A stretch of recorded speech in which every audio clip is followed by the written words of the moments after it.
गुरुदेव के चरणों में कोटि कोटि नमन।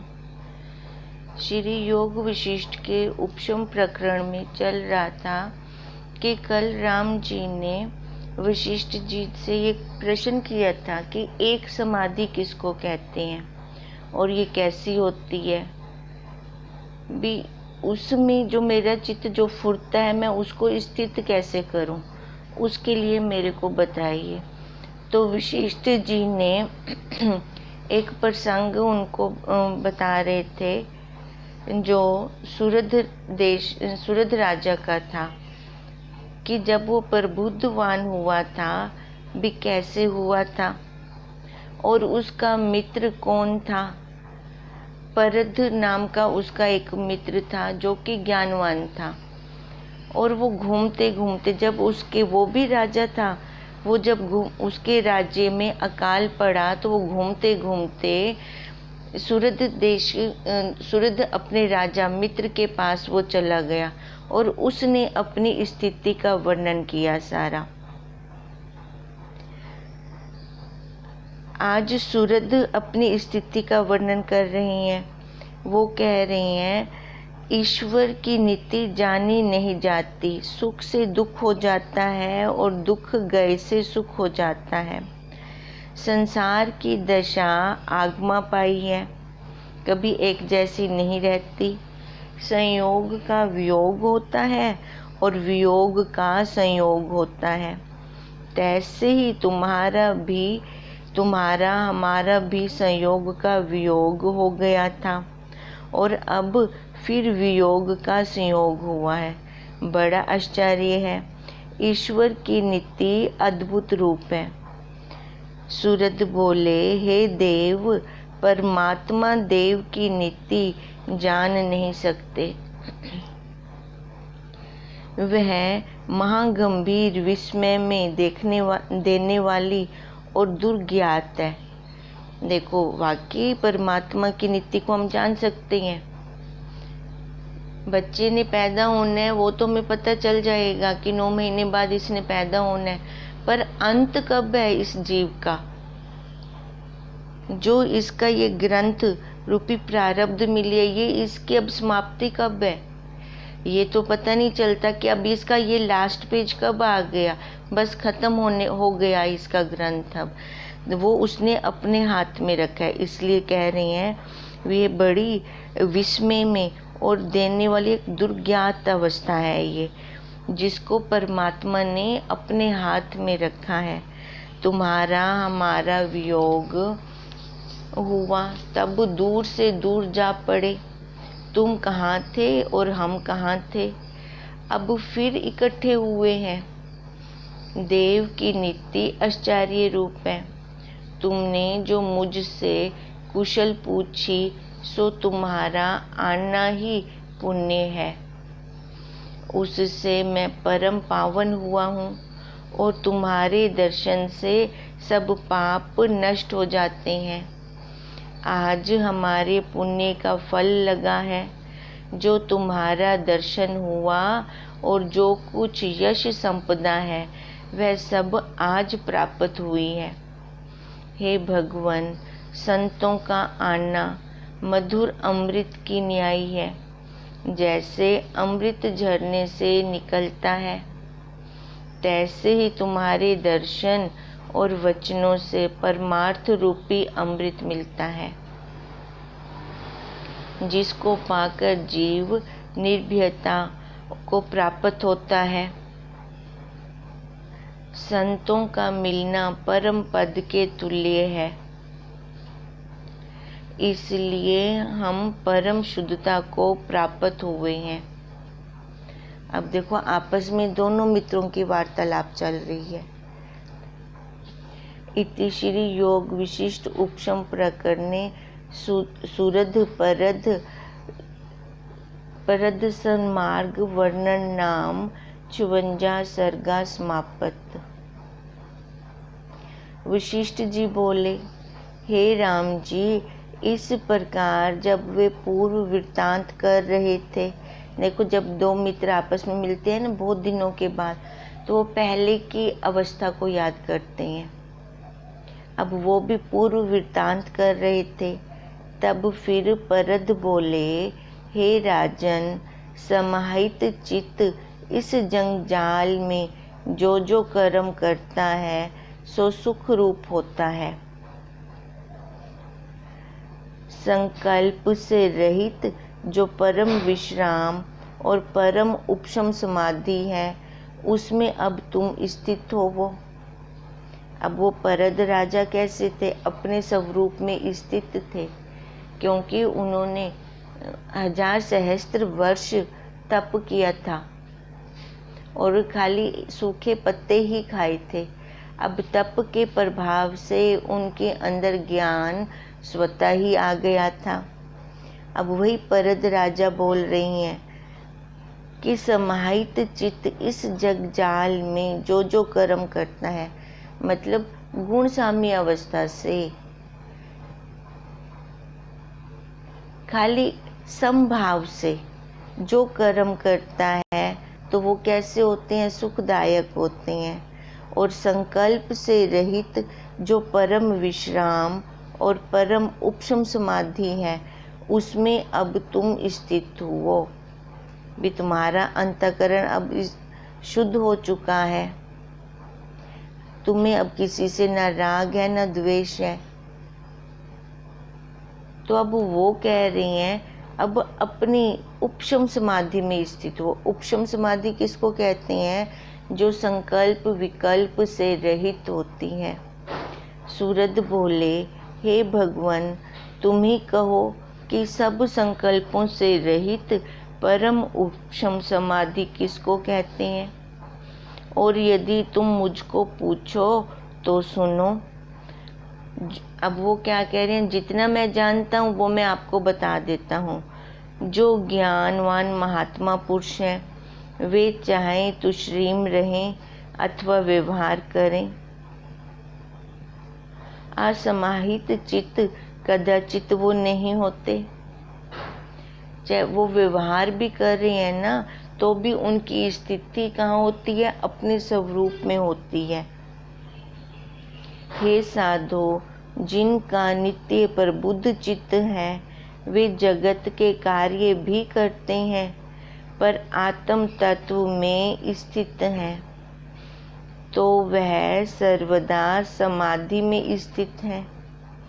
और जो पद्म आसन बांधकर बैठते हैं और ब्रह्म अंजलि हाथ में रखते हैं पर चित्त आत्म पद में स्थित नहीं होता और विश्रांति नहीं पाते, तो उनको समाधि कहाँ? अब क्या कह रहे हैं वो सूरद राजा?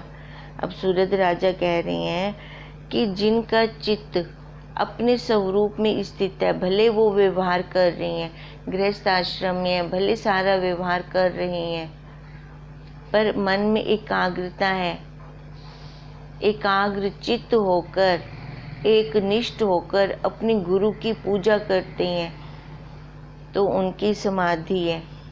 और जो समाधि लगाकर बैठी हैं, कमरा बंद करके बैठी हैं, पर उनका मन कहाँ से कहाँ जा रहा है? शरीर से तो वो आसन पे बैठी हैं, पर मन से वो कहाँ से कहाँ घूम रही है। मन उनका संसार में घूम रहा है, विषयों को ला रहा है, तो उनकी समाधि नहीं है। वह समाधि नहीं कहती। हे भगवान, परमार्थ तत्व बोध आशा रूपी सब तृणों के जलाने वाली अग्नि है। ऐसी निराश रूपी जो समाधि, वही समाधि है जिसमें सारे संकल्प विकल्प जल जाएं। भले शरीर से हम एक आसन पे बैठें चाहे ना बैठें, जहाँ पर कोई फूरना नहीं है। क्या कह रहे हैं? ऐसी निराश रूपी जो समाधि है, वही समाधि है। तुष्णीम होने का नाम समाधि नहीं है। समाधि किसका नाम है? जहाँ पर मन की सारी इच्छाएं वासनाएं खत्म हो जाएं।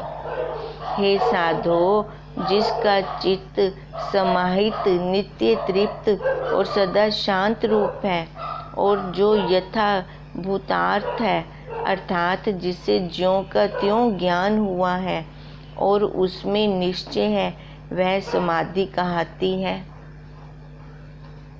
जो अपने स्वरूप का यथार्थ ज्ञान कर लेता है वही समाधि है। जिसने अपने शरीर की पोल को खोल दी, पुर्जा पुर्जा इसको कर दिया। इसको देखो, सबसे बड़ा अहंकार कहाँ होता है? मैं पर, मैं पन्ने पे। जो ये शरीर वाली मैं है, देह वाली मैं है, ये जो नाम रूप आकार दिया गया है, मैं भी बनी रहूं, मेरे वाले भी बने रहें, यही सबसे बड़ी रुकावट है। अपने स्वरूप में हमें पहुंचने नहीं देती, अपनी समाधि में स्थित नहीं होने देती, क्योंकि विषयों की चिंता हमेशा लगी रहती है। एक विषय नहीं मिल रहा तो उसको प्राप्त करने के लिए फिर इसने वही कर्म करनी है जिससे इसको धन अर्जित हो। अब धन अर्जित करने के लिए इसने फिर देखो अच्छे कर्म भी करने हैं, बुरे कर्म भी करने हैं। वो इसको पता नहीं चलता।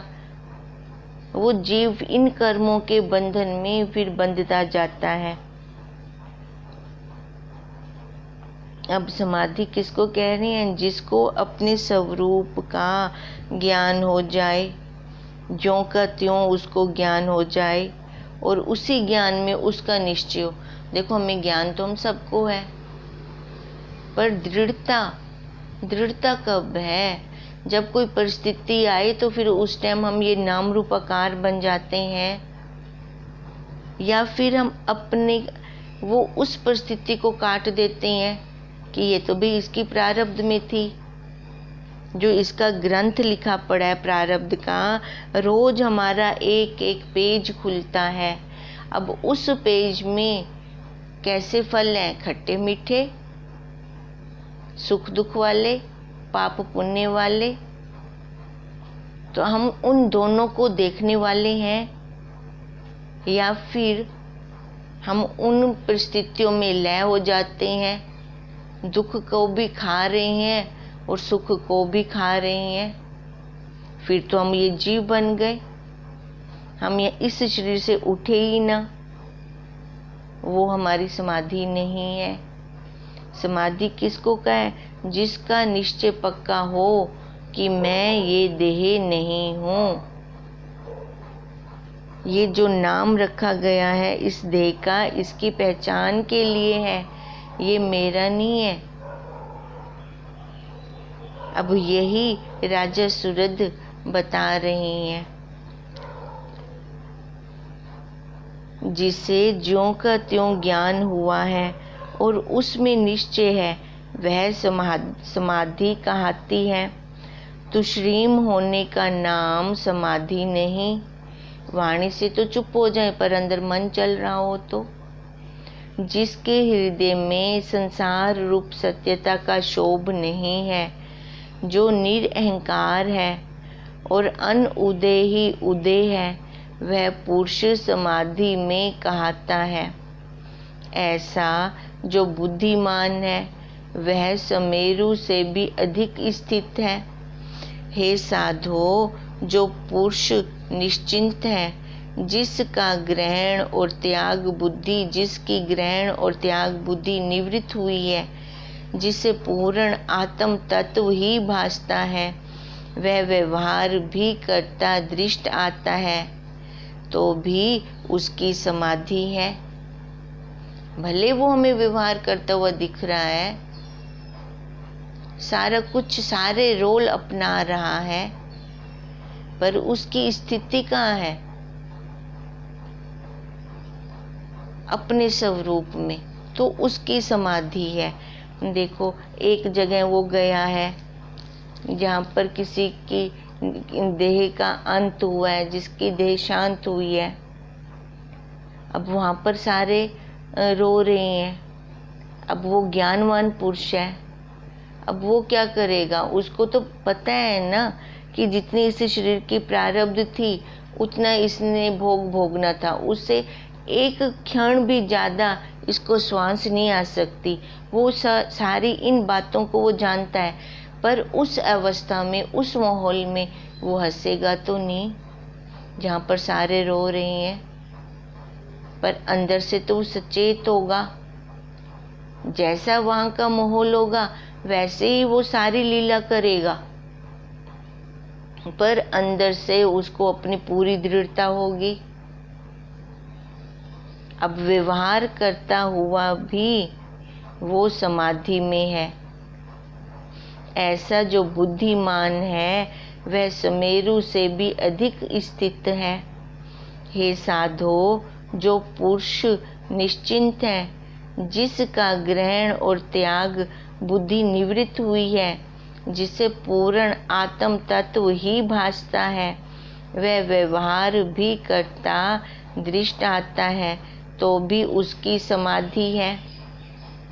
जिसका चित्त एक क्षण भी आत्म तत्व में स्थित होता है, उसकी अत्यंत समाधि है। देखो, एक क्षण का भी फल कितना है। क्या कह रहे हैं? जिसका पूर्ण आत्म तत्व, जिसको पूर्ण आत्म तत्व ही भासता है, वह व्यवहार भी करता दृष्ट आता है तो भी उसकी समाधि है। जिसका चित्त एक क्षण, खाली एक क्षण भी आत्म तत्व में स्थित होता है तो उसकी अत्यंत समाधि है और क्षण क्षण बढ़ती जाती है। देखो, एक बार स्वाद तो लगे, एक बार कोई चीज़ हम खाएंगे तभी तो कहेंगे ये अच्छी है। जिसका हमें टेस्ट ही नहीं पता तो हम कैसे उसको दोबारा खाने की इच्छा करेंगे। अब वही कह रही हैं कि खाली एक क्षण जो आत्म तत्व में स्थित हुआ तो उसकी अत्यंत समाधि है, क्योंकि उसकी फिर पोल खुल जाएगा, उसको सारा राज समझ में आ जाएगा। आज तक मैं जो विषयों से सुख ले रहा था वो सुख क्षण मात्र थे, एक काल में है तो दूसरे काल में नहीं है। पर जब ये वाली समाधि का वो आनंद लेता है तो उसकी इच्छा होती है और इसको बढ़ाऊं और इसको बढ़ाऊं। जैसे अमृत के पान किए से उसकी तृष्णा बढ़ती जाती है, तैसे ही एक क्षण को भी समाधि बढ़ती जाती है। जैसे सूर्य के उदय होवे सब किसी को दिन भासता है, तैसे ही ज्ञानवान को सब आत्म तत्व भासता है। कदाचित भिन्न नहीं भासता। जैसे नदी का प्रवाह किसी से रोका नहीं जाता, तैसी ज्ञानवान की आत्म दृष्टि किसी से रोकी नहीं जाती। और जैसे काल की गति काल को एक क्षण भी विस्मरण नहीं होती, तैसे ही ज्ञानवान की आत्म दृष्टि विस्मरण नहीं होती।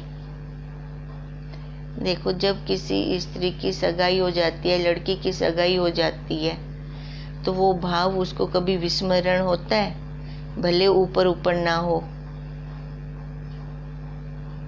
जहाँ मर्जी जाए, जिधर मर्जी घूमे, जिस मर्जी देश में जाए, जहाँ मर्जी बैठे, जिसके साथ मर्जी व्यवहार करे, पर उसकी स्थिति कैसी होती है, उसकी दृढ़ता कैसी होती है कि मेरी सगाई हुई पड़ी है।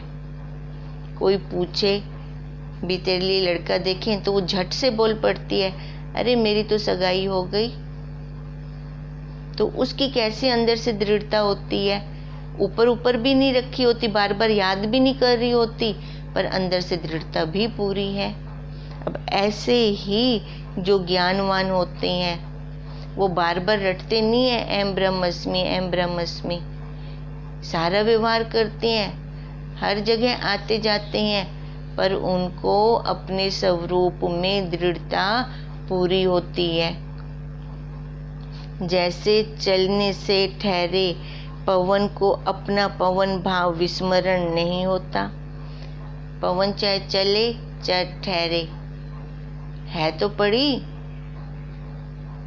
जब वो था आंधी तूफान आ रहा होता है तो हम क्या कहते हैं? हवा चल रही है। जब नहीं आंधी तूफान होता तो क्या वो वायु हवा होती नहीं है? तो भी तो होती है। तैसे ही ज्ञानवान को चिन्ह मात्र तत्व का विस्मरण नहीं होता। जैसे सत शब्द बिना कोई पदार्थ सिद्ध नहीं होता, तैसे ही ज्ञानवान को आत्मा के सिवाय कोई पदार्थ नहीं भासता।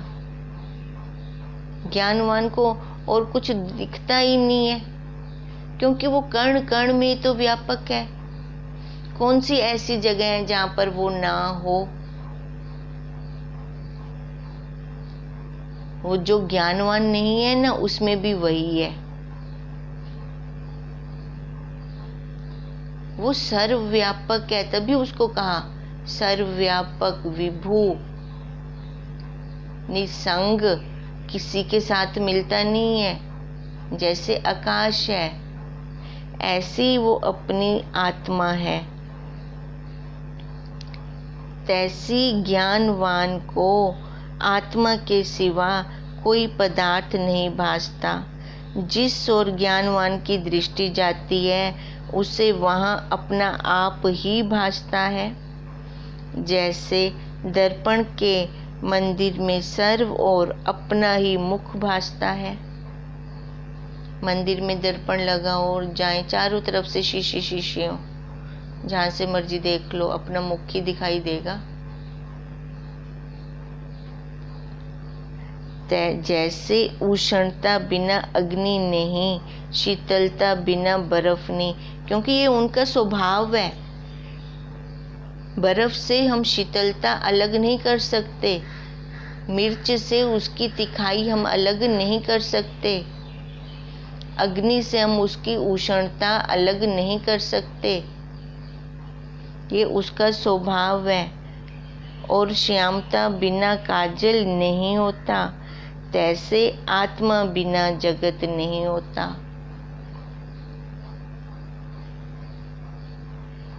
ये जगत का स्वभाव है कि उसके अंदर वही आत्मा ही है।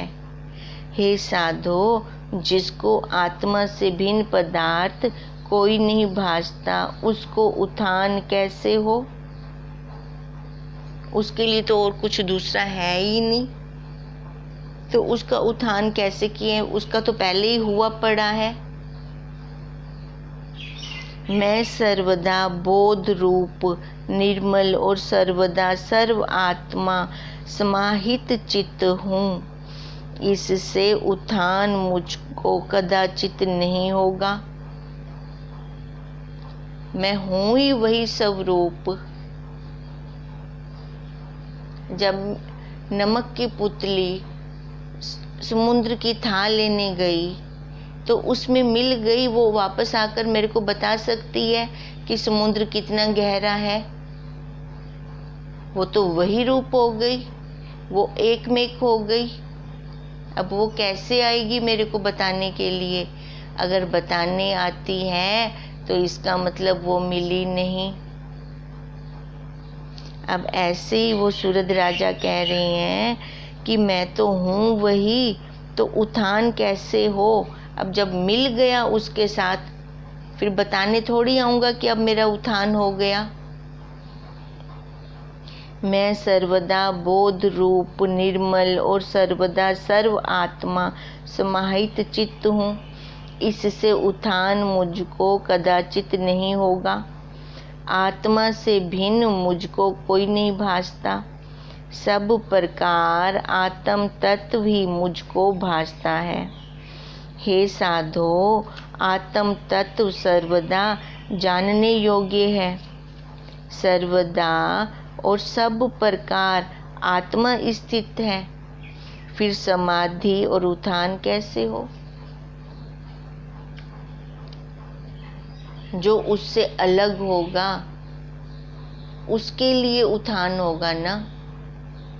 जो उस सागर में मिला नहीं, उस समुद्र में मिला नहीं। जैसे नमक की पुतली का हम उदाहरण ले रहे हैं, जब तक नमक की पुतली मिली नहीं तब तक वो उस सागर से अलग है, तब तक उसको तड़प है मिलने की। तब तक उसको अपना उत्थान करने की जरूरत है। अब उत्थान की जरूरत किसको है? जो उस साक्षी से, उस आत्मा से, उस कूटस्थ से अलग है, उसको उत्थान की जरूरत है। समाधि की भी उसको जरूरत है।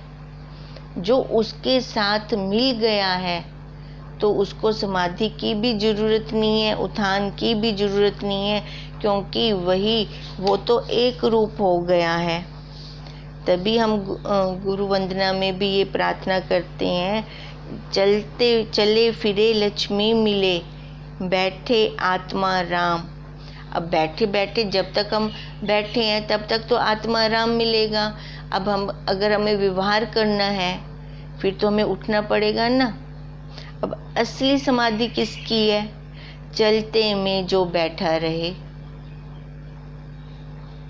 व्यवहार भी कर रहा है और उसकी दृढ़ता भी अपने स्वरूप में है, वही समाधि में है, वही अपने स्वरूप में है। फिर उसको दोबारा किसी उत्थान की जरूरत नहीं है, वो तो पहले ही अपने निज धाम में पहुंच गया। उसको और कौन सा धाम चाहिए? फिर समाधि और उत्थान कैसे हो? जिसको कार्य कारण में विभाग की कल्पना नहीं फूटती, कोई अपने से दूसरा नहीं लगता, और जो आत्म तत्व में ही स्थित है, उसको समाहित असमाहित क्या कहिए कि वो मिला हुआ है कि नहीं मिला हुआ। समाधि और उत्थान का वास्तव में कुछ भेद नहीं है। उत्थान भी तो उसका हुआ जो उसके साथ मिल गया। जब हम अपने साक्षी स्वरूप के साथ मिल जाते हैं तभी तो हमारा उत्थान होता है, और असल में हमारी समाधि भी वही है। अब राम जी का क्वेश्चन क्या था? एक समाधि किसको कहते हैं? अब एक तो वही है जो सबका बाप है। अब उसके साथ जब हम जुड़ते हैं तो वही एक समाधि कहलाती है,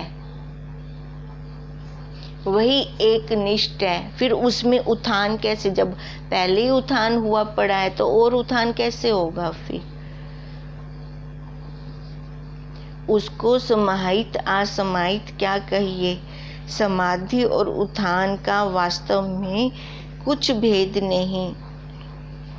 आत्म तत्व सदा अपने आप में स्थित है। द्वैत भेद कुछ नहीं, तो समाहित असमाहित क्या कहिए। इति श्री योग विशिष्ट उपशम प्रकरणे समाधि निश्चय वर्णन नाम 57 सर्गा समाप्त।